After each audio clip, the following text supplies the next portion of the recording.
عالم اسلام کی بن گئی ہے۔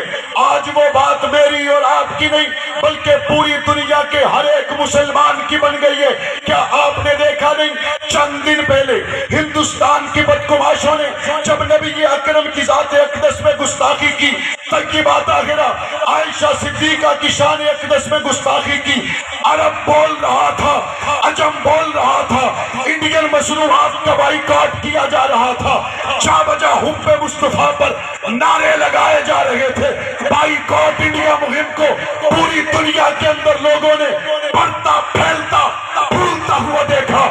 میں نے ہر ایک کو مخاطب کر کے کہا، اوے عرب کے لوگوں، عجم کے لوگوں، بات تو طیبہ طاہرہ عائشہ صدیقہ کی عزت کی ہے، تم نے حرمت رسول کو حرمت عائشہ میں تلاش کر لیا۔ بات تو عائشہ صدیقہ کی توہین کی ہے، عائشہ صدیقہ کی حرمت کو حرمت رسول کیوں سمجھا؟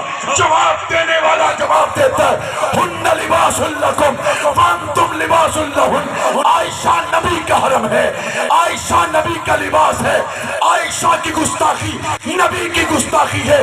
میں نے سجدہ شکر کیا، عالم عرب جو بات آج تم کر رہے ہو 35 سال پہلے یہ بات حق نواز